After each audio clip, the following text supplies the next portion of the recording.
Hello and welcome back to Vintage Disney. Merry Christmas, everyone. That's right, it's the most wonderful time of year, the season of peace on earth and goodwill to men. And if you had the Disney Channel, it was the season for some excellent holiday family entertainment.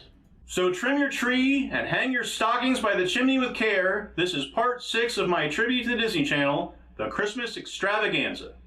What better way to start things off than with a visit to Walt himself?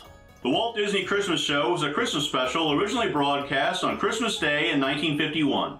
These older specials were re-aired a lot in the early days of the Disney Channel, either in full or in short segments such as A Disney Moment. Walt produced this special to promote his then upcoming feature Peter Pan, as well as a reissue of Snow White and the Seven Dwarfs. The special was originally sponsored by Johnson & Johnson and opens at a children's hospital where one of the doctors dresses up as Santa to visit sick children and ask what they'd like for Christmas. Then Magic Mirror from Snow White pops up to wish us all a Merry Christmas and take us to a party at the Walt Disney Studio. Walt is showing the kids concept drawings for Peter Pan, which was still in production at the time. Voice actors from the production show up in character, including Paul Collins as John, Tommy Lusk as Michael, and Catherine Beaumont as Wendy, who is also the voice of Alice in Alice in Wonderland. Just as Peter Pan himself, Bobby Driscoll flies in for a quick appearance before Wendy walks over to the Magic Mirror to ask for a Mickey Mouse cartoon. The mirror responds with 1935's The Band Concert. After the cartoon, the kids ask the Magic Mirror for Snow White, but they're asking in different languages, resulting in the mirror showing clips from the movie in 10 different languages, and a clip from Bambi in Hindu. Feels a little like filler, but still interesting. After the magic overload, the mirror is a little tired and has Walt open his Christmas gift, which turns out to be a smaller mirror that turns out to be Willoughby, the Magic Mirror's nephew, played by the voice of Mr. Smee, Bill Thompson, who desperately wants to get into the Magic Mirror business. With a little help from his uncle, Willoughby introduces another cartoon, 1936's Donald and Pluto. To close out the special, Bobby Driscoll, as Peter Pan, asks Magic Mirror to play clips from Song of the South, which of course Bobby starred in only 5 years prior to this special. To be honest, the Christmas elements in this Christmas special are rather lacking. It's essentially an hour-long commercial, but it's a nice little window into another time. Plus, it's neat to see the voice actors playing their characters in the flesh. In keeping with the theme of holiday specials featuring Walt, we have Holiday Time at Disneyland. This is a real hidden gem that was originally aired on December 23, 1962. Written by longtime Disney animator and screenwriter Larry Clemens, the special opens with Walt and a group of carolers in front of Sleeping Beauty's castle. Jingle bells, jingle all the way. The big man himself, Santa Claus, shows up to talk to Walt, but realizes he needs to get ready for the big Disneyland holiday parade. From there, the special essentially becomes another commercial, this time for Disneyland itself. But the vintage footage is so engaging I can't complain. Walt narrates as we see neat attractions that sadly no longer exist, and even a rundown of various heads of state who have visited the park, including Dwight D. Eisenhower. Walt shows off the Matterhorn, as well as men scaling the mountain, submarine voyage, and even their new ship Columbia, a replica of the first American ship to go around the world. Then it's back to Walt, just in time to start the big holiday parade, featuring Disney characters doing the twist. Hey, it was 1962. And visitors from other countries marching in the parade showing how they celebrate Christmas. All leading to a beautiful set piece featuring church choirs brought in from all around Southern California to sing Christmas carols.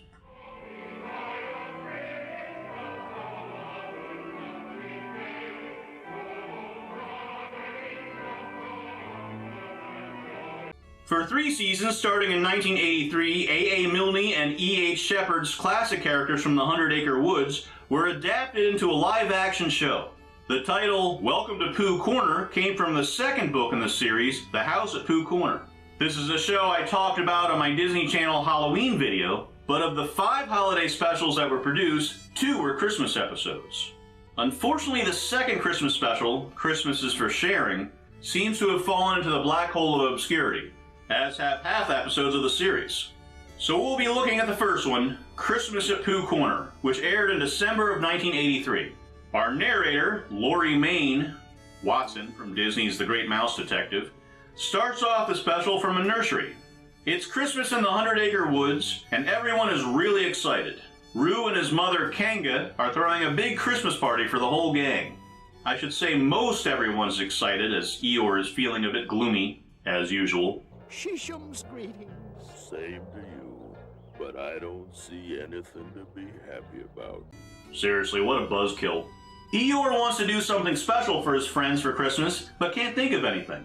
He tries to help Rabbit and Piglet string popcorn for their tree, but just can't get it right. Tigger and Roo try to take him caroling, but Eeyore doesn't know the words to the song. When all seems hopeless, a big snowstorm hits, threatening to put a damper on Kanga's big party, as most of the gang gets snowed in. Luckily, Owl can make it out because he can fly, and since Eeyore doesn't seem to have gotten much snow at his house, it's up to Eeyore and Owl to save Christmas. I only watched a handful of episodes growing up, but this particular episode stands out as there's a subtle break in format. Generally, the episodes ran for 30 minutes uninterrupted.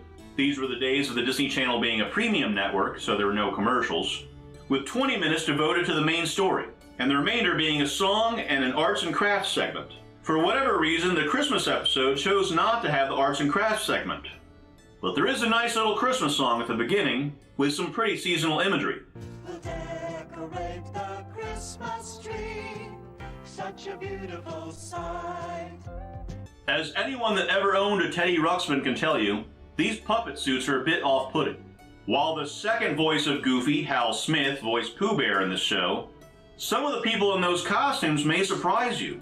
Inside that cumbersome Eeyore costume is none other than Sharon from the original 1950s Mickey Mouse Club. And guess who was in the suit for Piglet? Oh, it's here. Please come in.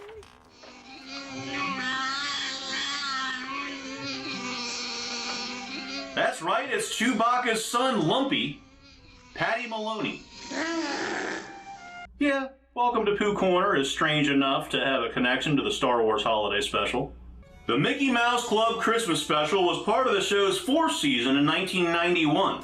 The season before, all the future big names joined the cast, though this season did have Kerry Russell. After the classic roll call opening, we get a comedy sketch. I think it's a comedy sketch, where Lindsay gets a job as a department store elf and chaos ensues. Later, to appeal to Jewish viewers, there's a 50s sci-fi parody sketch titled Attack of the Space Dreidels, which actually made me chuckle. Music played a big part in any Mickey Mouse Club episode, and the Christmas special is no different. Of course, we get the expected Christmas standards sung by the Mouseketeers, but as a special Christmas gift, we get the premiere of the Party's new single, Sugar is Sweet. Who are the Party? Well, in 1990, the Disney Channel decided to form a pop band, made up of then-current cast members from the Mickey Mouse Club. The result was a moderate pop success, opening for the likes of Taylor Dayne and Vanilla Ice, and their own concert special on the Disney Channel. The Party were essentially the fathers of what mainstream pop sounded like in the 90s, so it wasn't really my thing.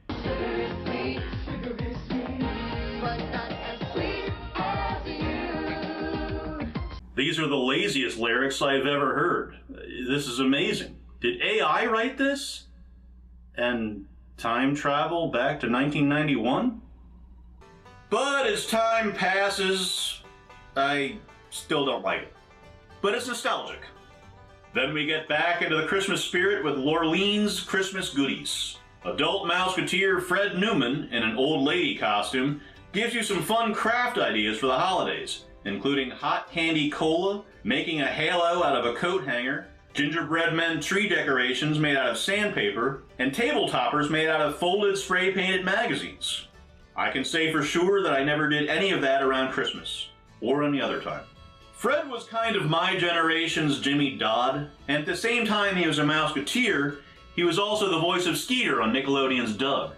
As a kid's Christmas special, I would recommend Christmas at Pee-wee's Playhouse more, as it's more focused, but there's still a lot to like here.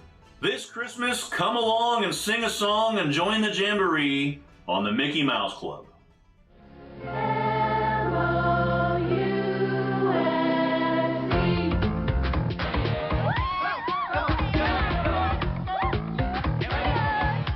Adventures in Wonderland was an adaptation of Lewis Carroll's novels Alice's Adventures in Wonderland and Through the Looking Glass, with a heavy focus on education, as well as song numbers. On December 21st, 1992, Alice experienced Christmas in Wonderland. After an opening segment of Alice hoping to get skis for Christmas and deciding to visit her Wonderland friends to give out Christmas cards, we're treated to a Christmas rendition of the opening theme. The Red Queen and White Rabbit are excited for Christmas and are decorating the palace and the Wonderland Christmas traditions, which in this world include hanging produce and playing Christmas kazoos door to door. That is until Christmas is nearly ruined when Alice shares her Christmas traditions, which sound like more fun, and mentions snow. Most of the gang don't know what snow is and need crystal vision to educate them using public domain footage, much like Magic Screen on Pee-wee's Playhouse. Red Queen, however, does remember snow, having seen it as a child, and now won't be happy until she gets her own snowfall. But it never snows in Wonderland. The whole gang get together for a secret meeting, with disguises no less, to make her Christmas wish come true. When the Mad Hatter says he has a snow machine, despite none of them knowing what snow was just a few scenes prior, a song number pops in. Oh, how we love to snow the Queen. Oh, how we love to snow the Queen. Oh, how we love to snow the Queen. I can't help but think that the songs in this special aren't as well thought out as they were in the Halloween episode. Caterpillar tells one of his claymation stories, animated by Will Vinton Productions, the creators of the California Raisins, this time about a squirrel who wishes it would snow for Christmas for his mother, making the point that if you have faith, miracles can happen. The Red Queen realizes that it's not snow that makes Christmas so special, but being with the ones you love. Miracles of Christmas are a wonderland delight. Gifts to remember on this starry Christmas night. As Walt Disney World was my family's big annual trip, I always look forward to catching Walt Disney World Inside Out on the Disney Channel to see what was new at the park. I've talked about the show itself in my third Disney Channel episode, but seeing as how it's Christmas, I figured I'd cover the Christmas episode. Actually, there was a Christmas episode in the first season that... It's Christmas time, Christmas time, Christmas time, Christmas time, Christmas time, Christmas time, Christmas time, Christmas time, Christmas time, Christmas time, Christmas time, Christmas time. Looked like quite the time. But the one we're looking at, Gala Christmas Show, aired as part of the second season on December 19th, 1995. Original host Scott Harriott was replaced by J.D. Roth, who I remember as the host of the game show Funhouse on Fox, and Brianne Leary. J.D. kicks things off in front of Cinderella's castle before we head over to Epcot's World Showcase to see how different countries celebrate Christmas, with guest host Laurie Metcalf from TV's Roseanne interviewing Epcot cast members who are from the country their pavilions represent. These segments are sprinkled throughout the special. Next, we head over to the Yacht and Beach Club, where my family stayed every time we went, to hear co-host Brianne gloat about how beautiful the weather is in Florida, as everyone else was then going through what was dubbed the storm of the century. It just so happens that comedy legend Dom DeLuise was staying at the Yacht and Beach Club with his family during the making of this episode, and we get a fun piece with Dom interviewing people at Disney's MGM Studios about their Christmas traditions. After a promo for Mickey's Very Merry Christmas Parade, there's a segment that I get the feeling was not originally meant for a Christmas episode. But I'm not complaining. It's a look at the Haunted Mansion, with some great ride footage and a peek behind the curtain to see how they bring some of these spooks to life. It's a nice little snapshot of the ride's history, as we're shown they're in the process of updating one of the ride's most iconic scenes with the then latest technology. Right now we're in the process of updating our show. We're actually going to change over to Laserdisc technology, so we're going to have a much better show here. Moving away from our 999 happy haunts, we get back to Christmas with some park guests singing Christmas carols. And because everyone was demanding it, the largest gathering of tubas, 600 to be precise. New to Walt Disney World in 1995, just in time for the Christmas season, was the Osborne Family Spectacle of Lights. Inside Out interviewed Jennings Osborne, whose personal collection of Christmas lights became so big and intrusive to his neighbors that the Supreme Court of the United States ordered his display to be shut down. Disney stepped in and the Osborne Family Spectacle of Lights ran every Christmas from 1995 to 2015. It was a really impressive display. I saw it on my 1998 trip to Disney when it was still on MGM Studios Residential Street, before switching to New York Street in 2004. To close out the episode, JD and Brienne light the Christmas tree at the Magic Kingdom.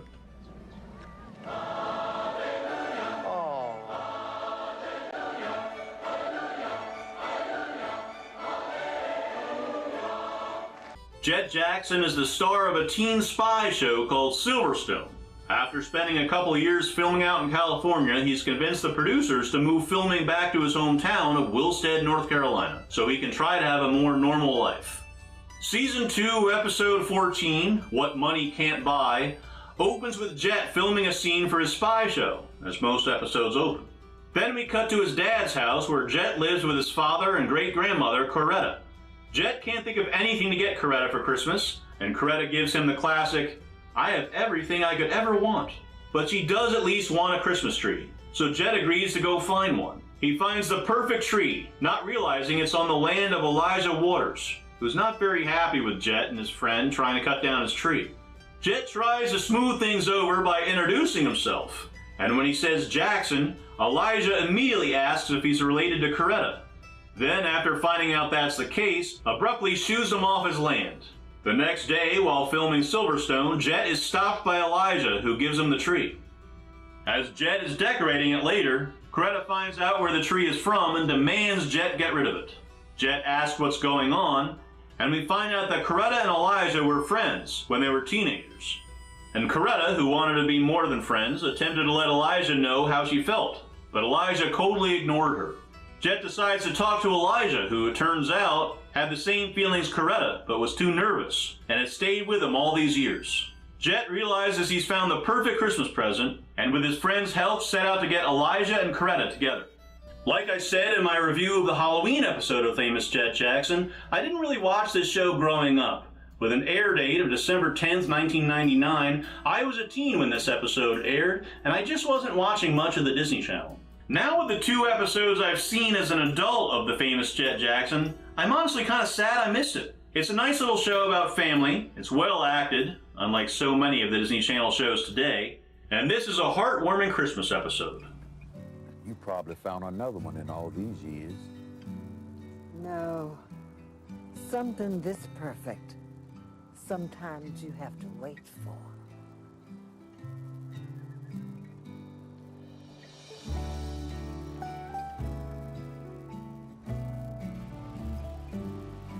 So Weird focused on 14-year-old Fiona Phillips, who along with her brother Jack travels the country with her rock star mother, roadie bus driver Ned, and his family.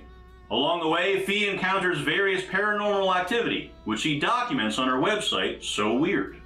As it took a darker tone than any other Disney Channel show, it's sort of like X-Files for teens. Season 2, Episode 13, Fountain, aired on December 10th, 1999. Fee has set her sights on having the best Christmas Eve ever, but while her and her brother Jack are Christmas shopping on Christmas Eve, she finds out that their mom has to cancel their plans that night and play a big charity gig. Bummed out, Fee asks her mom if she can shop for another half hour, when she finds a 1950s-style soda parlor in the middle of the mall. Fee has seen the man behind the counter, named Nick, around the mall the whole day, but accepts a free cup of cocoa. One sip sends her back 2 years when she was 12, and her mother has yet to go back to life as a touring rock star. Before she can grasp how this happened, she finds herself even younger at age 9. This time she tries to call the mall to find Nick, but the mall hasn't even been built yet. And she finds herself even younger at age 6, and finally as a baby. It's as a baby that she's able to see her father, who died before she was able to know much about him, but his connection to the paranormal passed itself on to her. Finally being able to have a physical connection to her father, Fee wakes up in present day, and Fee writes the whole experience off as a dream. Her mom surprises her by having taken the 30 minutes she was away to decorate the tour bus. With an hour's drive to the charity gig, they have plenty of time to have the Christmas Eve Fee hoped for.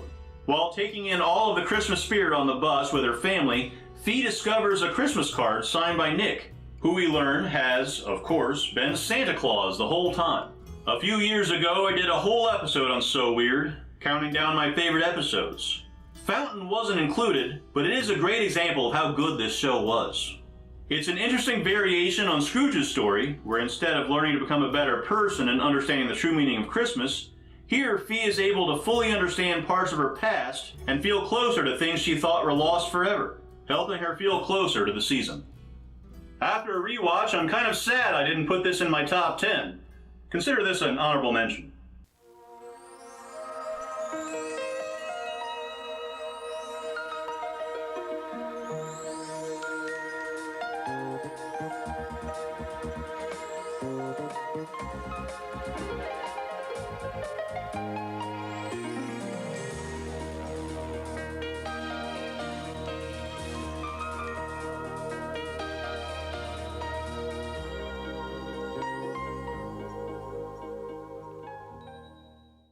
It was always a treat for me as a kid to catch one of the classic Disney films on Disney Nighttime, or later Volt Disney. But surprisingly, there weren't that many Christmas movies from that period. So when something like Disney's 1961 adaptation of Victor Herbert's 1903 operetta, Babes in Toyland, was shown, it stood out. In a land of nursery rhyme characters, Mary Contrary and Tom Piper, played by teen idol Tommy Sands, are in love and plan to get married. But the evil Barnaby, who knows Mary is the heiress to a fortune, decides he's going to marry her and has to get rid of Tom. He hires two slow-witted criminals, played by Henry Calvin and Gene Sheldon from Disney's Zorro, to do the job. But they realize they can make a little money on the side by selling Tom to the gypsies, and just telling Barnaby that he's dead. Thinking Tom is gone and having no way to support herself, Mary agrees to marry Barnaby. To do things upright, Barnaby hires entertainment for the big day, who just happened to be that very band of gypsies that bought Tom. So as the two young lovers are reunited, a second plot begins with kids from the village wandering into the Forest of No Return. But when Mary and Tom go to save them, they run into the toy maker and his eccentric apprentice, Grumio, making toys for Christmas. But there's still the matter of Barnaby, who's determined to marry Mary, and an epic battle between Barnaby and Tom ensues, with Tom backed by toy soldiers.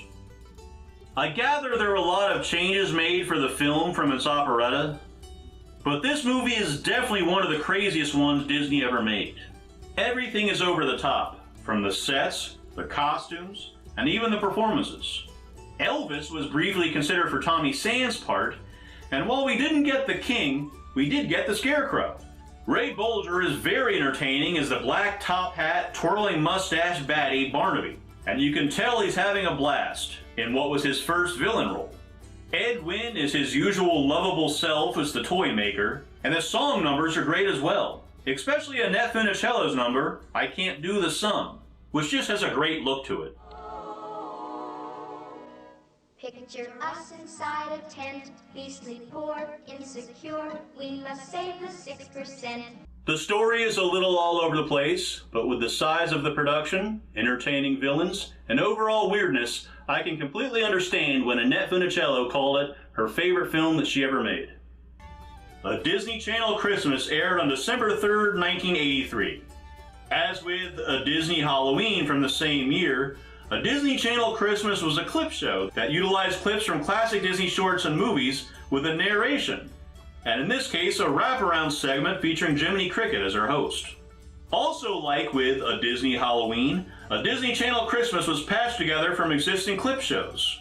The majority of the special originally came from 1958's From All of Us to All of You, though starting in 1977 new dialogue was added for Jiminy here and there, with Eddie Carroll seamlessly taking over the voice duties from original Jiminy, Cliff Edwards, who passed in 1971. A Disney Channel Christmas became the most expansive re-edit, lengthening the special to 90 minutes, but also cutting both the Tinkerbell and Walt intros, and using the 1970 edit as the main source of the footage. The cut of the special that became A Disney Channel Christmas was released on home video under the title Jiminy Cricket's Christmas in 1986. So, A Disney Channel Christmas was hacked up and put together and repackaged over the years, but does it capture the Christmas spirit? That's certainly what they're aiming for, and I have to say it really does. The added live-action segments from the early 80s of Christmas trees, a roaring fire, and Santa Mickey and two children peering into a toy store window at all the wonders inside really gets the idolized version of Christmas that lives in a child's mind.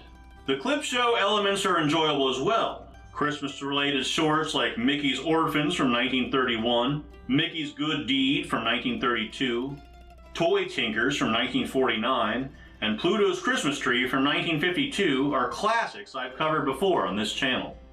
Some non-Christmas related clips are included in the special, which don't fit all that well, like snippets from Cinderella from 1950, Peter Pan from 1953, and Snow White and the Seven Dwarfs from 1937, but they try to bring it all together at the end with all of the characters gathering around to listen to Jiminy sing When You Wish Upon a Star.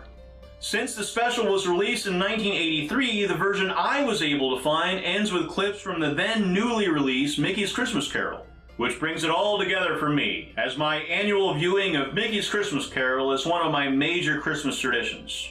A Disney Channel Christmas mixes the warm nostalgia feel of Christmas past with excellent music and clips from the golden age of animation. I hope it can be rediscovered and become essential viewing this Christmas and those to come. Do you have anything else to add, Jiminy? From all of us to all of you, Merry Christmas. And Merry Christmas to you, Jiminy.